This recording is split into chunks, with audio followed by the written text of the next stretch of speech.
So Jerod Mayo clarified his potential criticisms about Drake Maye, and because a lot of people are questioning, how is Drake Maye quarterback 3 after being the 3rd overall pick? He discusses what he was talking about during the Patriots press media conversations on Wednesday. Take a listen. I mean, look, he's taking advantage of the opportunities that he gets, and look, we're all being evaluated. I'm being evaluated, the players are being evaluated, and hopefully everyone's open to feedback. And my message is, it's not how many opportunities, it's what you do with the opportunities that you get. And look, going back to the competition part of it, the better you do on a day-after-day basis, not only on the field but also in the classroom, the more reps you'll get going forward.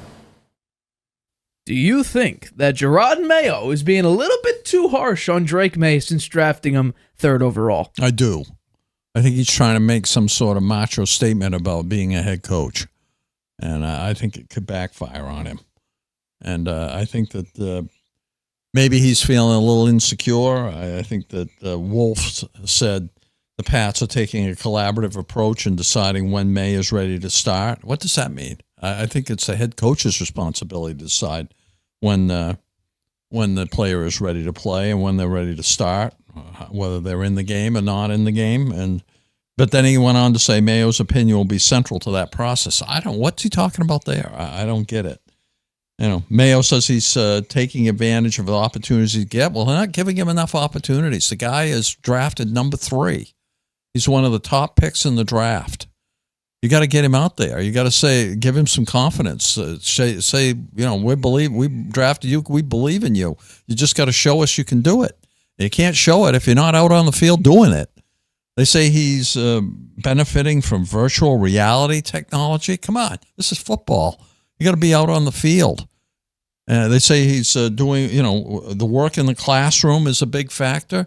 Well, play on the field is what matters the most. Unless you get out there and you're playing on the field, showing what you can do, then nobody really knows how good you can be. And that's more important now than it's ever been because these new rules, the Phase 2-3 rules, Phase 2 and 3, limit the amount of time that the players are on the field. They're trying to protect them, and because they have to play 17 games now, they don't have as much practice time in the preseason as they used to. So I don't get it. Well, I'm going to go with no, because what if I've been arguing about another quarterback that was, I was criticized heavily on criticizing his performances because, and the only thing I can go off of was his lack of opportunity. Trey Lance. This quote sums up my argument of Trey Lance. He had opportunities. The 49ers saw him for several years in practice. They wanted to start him. Yes, he did get hurt, but he had, I think, 4 games, and he didn't perform very well. So they moved on from him. Now, we already heard that Jerod Mayo, after day 1, said he has a lot of work on. Maybe that is the case because, correct, 2 years ago back in 2022, it was solidified. After Caleb Williams, Drake Maye will be the 2nd overall pick as long as, whatever team was 2nd overall needed a quarterback. And lo and behold, after 2023, he didn't live up to that same type of performance. 3,600 yards, only 24 touchdowns to 9 picks, and 63.3% completion percentage. It's not great to hear. We're not hearing this type of criticism, maybe constructive criticism from Sean. Sean Payton can't talk enough good things about Bo Nix. The Falcons already stated that Michael Penix is a future responsibility. They're not even worrying about him. Kirk Cousins is their starting quarterback. Caleb Williams, there was some, he had 1 bad OTA. Lo and behold, he bounces back, and now people are raving about him, and they're now featured on Hard Knocks. J.J. McCarthy, we're really not hearing anything, this cataclysmic about him or massive criticisms about J.J. McCarthy. Jaden Daniels, he seems to be perfectly fine as the starter for Washington. Well, but the only quarterback that we're hearing criticisms for, massive criticisms that are making headlines, is Drake Maye of the New England Patriots. Yeah, I mean, the first thing that Mayo said about him in the first interview, a press conference where after Mayo was drafted and they'd seen him do a few things on the field and they had a private workout with him before they drafted him, he has a lot of work to do. Yeah. That's the first thing you say about your... First thing? Very first thing he said. He said he will put the time in. Okay, well, you would expect that. He's an employee, right? I think May is taking the high road here. He says time is his biggest hurdle. He mentioned those phase 2 and 3 rules, limit his time.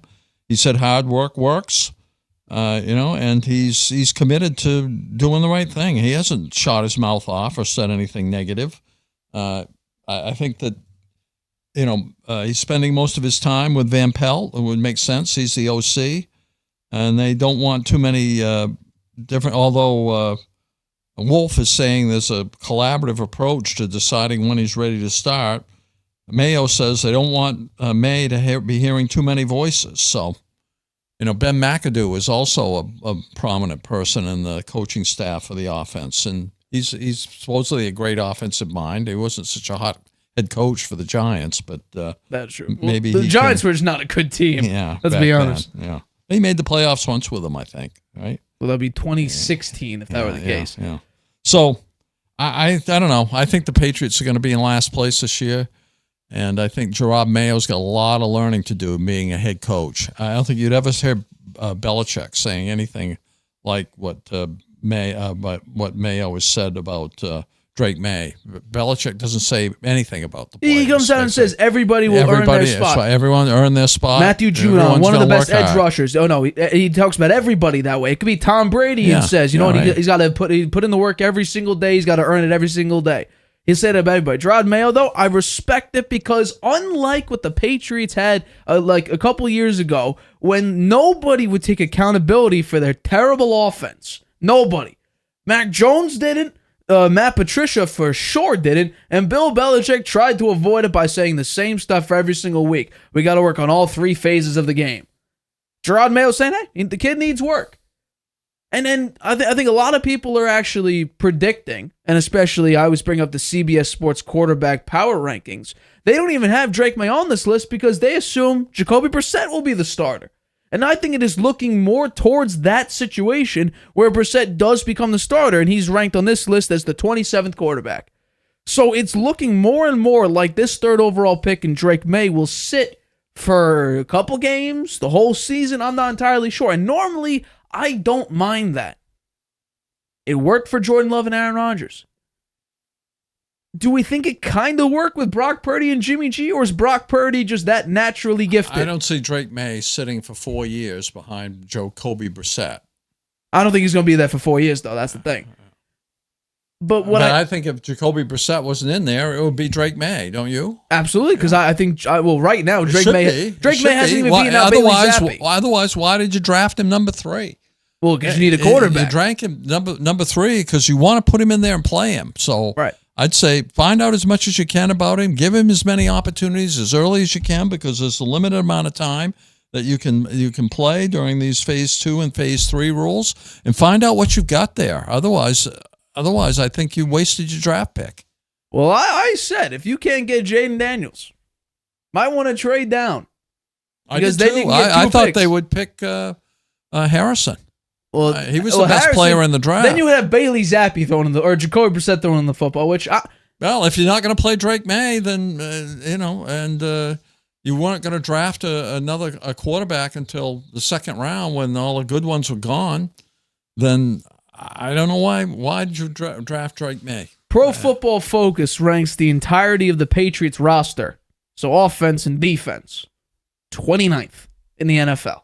I think that defense is. The defense is very superior, but if you talk about the special teams, is terrible. Their kicker is That's something you can fix, though. Do they have another? I don't think they have another kicker. Chad Ryland was the worst. Really, kicker. They have him still? Yeah, Chad Ryland was the worst kicker last year. Wow, the worst, and they kept him. And then your offense is still on. Your wide receivers, I think, I like Kendrick Bourne a lot. You have Hunter Henry back, which is good. You got Austin Hooper. I don't mind that. You got the new guy, LaPolk. Jalen Polk, as well as Javon Baker as well. You got those two draft picks. Pop Douglas. Yeah, Pop Douglas, as well. But he's a 5'8" slack guy. You're not going to put him out on wide. He's going to burn you. Yeah, Wes Welker was small, too. Yeah, but what are you talking about, 5'8"? Wes Welker was a slot guy. I know, so. You get Randy Moss out there running out wide. So, I mean, it's not a great sign when you hear your coach having to say, that Drake Maye should be taking advantage of the opportunities he gets because there's a limited amount of them. Any amount you should be taking advantage. That is true, but this is the 3rd overall pick. 3rd. Yeah. We're seeing. Well, maybe they think they don't have much. Maybe they're thinking, you know what, we ain't got much on offense. We don't want him to get creamed in his first year. Could be. We'll let him watch. Well, we're going to start him very slow. Honestly, that might not be the worst thing because you'll get a high draft pick. I think right now the Patriots, if we're projecting here, they're going to get a high draft pick no matter what. I think a top 10 hardest strength of schedule. I think if their offensive line can protect the quarterback in a reasonable fashion, May should play. They should let him play. I'll agree with that. Might as well give him the experience. Otherwise, he'll be a year down the road and he'll be just like a rookie again. Right. I'd put him out there. Jacoby Brissett is your starter for the whole year. Bailey Zappe too. He's still fighting for a job. Yeah. So I mean, I don't love this. The fact that we're not. I don't think we've heard a single really positive thing. Sean Payton can't shut up about how good Bo Nix is and how much he's grown and how much the great things he's seen about him. And we're seeing Jerod Mayo needs work. He's got to take advantage of every opportunity he gets. Yeah. It doesn't sound good whatsoever. Jerod Mayo needs work. Well, he's a first-time head coach. He's showing it too. Yeah. I don't. It's gonna be hard for me to watch every Patriots game this year. Well, we'll have to wait. You know what? You're going to tank for, I guess, what? You tank for Quinn Ewers, Shedeur Sanders. Suck for Shedeur. I'm starting that campaign right now. Oh, they already drafted their quarterback. They got to find out whether he's great. You wouldn't draft Shedeur Sanders if Drake Maye was an all-world player. I want to hear. You can't find out unless he plays. I would like to hear one positive thing out of a practice from Drake Maye, because yes, everybody knows he has great arm strength, great arm talent. He's a mobile guy, very athletic guy. I want to hear, he had a great practice, made some great throws. He went, 13 of 15 in 7-on-7s. All I'm hearing is, he's got to, and by the way, he's not getting those reps. Those reps are being taken by Bailey Zappe and Jacoby Brissett. So he's working with minimal reps. He's getting like the same amount of reps as Joe Milton. Yeah. They're 6th round draft pick. It's a mistake. I think that's a mistake. 3rd round pick, and he's taking minimal snaps. I think that's a mistake. And also just look at the scouting report. Belichick even said he needs a lot of work. Belichick loved Jaden Daniels. I guarantee you. I thought about this. I've been thinking about this more and more. If Belichick was the head coach and they couldn't get Jaden Daniels, I guarantee you they trade down. He's taking that Minnesota Vikings trade that the Patriots turned down. What was it? I think it was 3 first-round picks. It was the 2 this year in the first round. And I think next year's first round as well. Patriots turned that down. Belichick is taking that 100%. For sure. And he's going to stick with his guy, Bailey Zappe, as the quarterback this year, probably. If he was the head coach. I'm not so sure about that. I think he would have taken a quarterback at number 11. He would have been able to get Bo Nix. Yeah. You would, probably. Could have had Bo Nix, and then with 23, he would have taken a defensive player. Or maybe a wide receiver. Because I think A.D. Mitchell fell off big time. Could have gotten Xavier Worthy, speedster. Could have gotten Keon Coleman was there. Xavier Legette was there. You had, free pickings for anyone you want. Yeah. And you had a high 2nd-round pick as well. Could have done done a lot of good wide receivers in the draft. Could have done a lot. But we'll see. It's we're about to enter June in about 5 hours from now. Yeah. So we'll have to wait and see what happens when, full training camp and mandatory minicamp comes around. We'll see if Drake Maye gets, more of the reps. But until then, we're stuck with Jerod Mayo. Criticism after criticism after criticism on Drake Maye.